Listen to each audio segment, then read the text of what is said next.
I want to ask you this, and I'm not saying because you know yourself best and you know how you've got there. So I'm asking it from a place of humility, of learning. When I look at you, I'm like, your superpower isn't just your work ethic. Your superpower isn't just like figuring things out. Your superpower is like you think strategically. Like that's a very strategic thought of saying this person could be this in the future if they were developed as a whole individual, rather than just like, let's use them for the short term. Right. Like, where did you develop that from, that ability to see beyond, to think deeper, to reflect deeper? Where did that come from? Well, I had to do that because, growing up in Italy, when I first moved over there, it was, I didn't speak Italian. I didn't have any friends. I had the game of basketball, and through sport and playing soccer, I was able to make friends and build connections.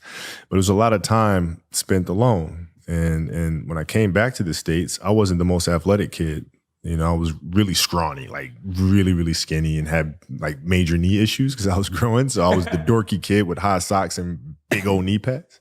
It's fashionable now. It's fashionable now. It wasn't then. And so I had to look long term because in the here and now, I couldn't compete with these kids. I mean, there was kids that were like 12 years old with beards. Like I can't. What am I supposed to do with that? Like they're doing windmills and dunking backwards, and I'm happy to like tap the backboard, So I had to look at it from a long term because I wasn't going to give up on the game. Right. So I had to say, okay, this year I'm going to get better at that.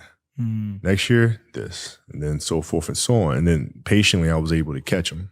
Yeah, I love hearing that. Because I think so many of us you believe like when you see people like yourself, it's like, it's so easy as an excuse to ourselves to just be, oh, you're destined for it, right? You were made for it. It's kind of like that kind of, oh yes, but when you talk about saying, oh, actually, when I started, I didn't have the physicality that meant that I was going to make it. Like you had to figure it out. And I love it. Figure it out, man. It's just piece by piece. And it's the consistency of the work, which I feel like a lot of parents are missing today because we're not teaching that to our kids. We tend to say like kids don't want to do the work, but in reality, it's when we're failing them because we're not leading them the right way and teaching them, how to fish, you know what I mean?